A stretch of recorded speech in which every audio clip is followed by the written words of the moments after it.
Thank you. They kind of talked about it, so we'll probably repeat ourselves a little bit, but That's all right. I'm going to open up with one that's all you guys. go ahead. You mentioned to Colin having one of those days. What's it like to have one of those days? You even had one last week. Yeah, I mean, it's obviously why you practice and work as hard as you do on your game, and anytime you can have those rounds where you really get it going low and mistake-free, bogey-free is a bonus, and you know that's why you work at it and why you practice the way that we do.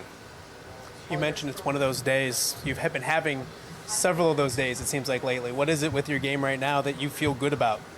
You know, I've worked really hard on the golf swing. I got to give my coach, John McNeely, a lot of credit. He and I have worked on the golf swing a little bit from a technical standpoint in the last year, and I would say for the last few months it's been in a good spot. I just hadn't quite seen the results, and then Hilton Head I had a good week, Wells Fargo had a good week, and then last week playing well. So I think it's starting to kind of come together and starting to see the results and seeing the shots and kind of building that confidence back into my ball striking.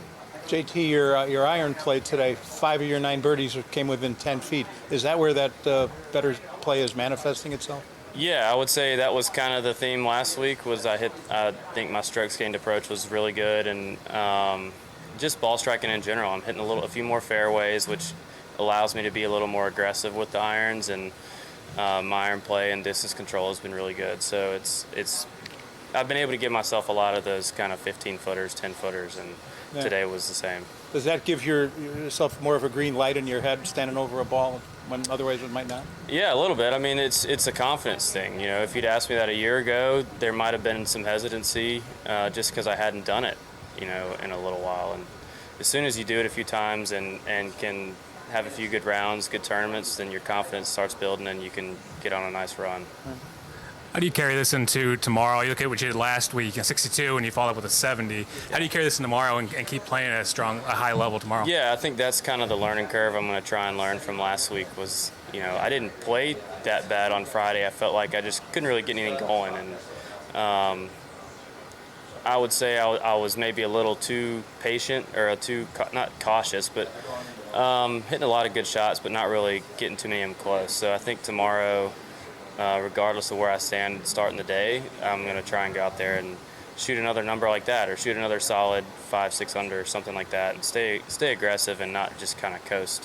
When did you feel like you had someone going today? Was it the eagle on 2? Was it the bunker shot on 4? Or the eagle on 2? I mean, those were 2 really good shots in there, and then to make the putt is great. And the bunker shot on 4 is just kind of when you kind of turn around and I looked at Fleener like, did that really happen? I mean, it's kind of one of those. I think it was the first green that I missed, and to hole it out and make birdie is just kind of, you know, you're not really thinking you're going to make it, but when you do, you just realize could be one of those days.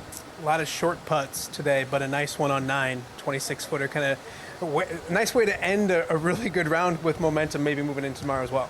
Yeah, it's great. And, you know, if you'd have told me I'd have made 4 on the tee, then I probably would have taken it in a heartbeat. It's playing tough today.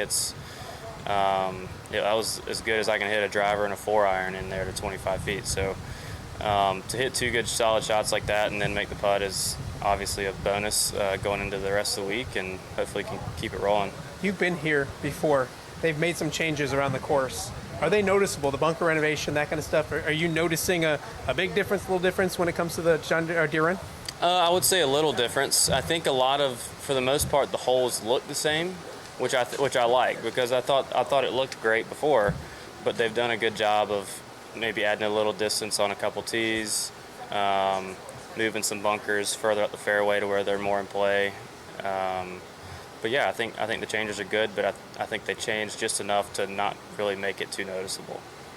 JT, you mentioned being aggressive on this golf course. You know that you have to get to about 20 under, around 20 under for the week to be in contention.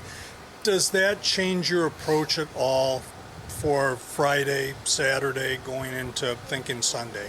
No, I mean, I don't think I'll be thinking too much about a certain number or getting to a certain number. I think, you know, I've obviously gotten off to a great start. Playing tomorrow afternoon, who knows? I may not be leading when I tee it up. So I'm just going to try and stick with, playing as good as I can. I'm obviously playing really good, so I want to just try and focus on that and kind of see where I stack up back nine on Sunday and go from there. Do you watch the leaderboards when you're out there?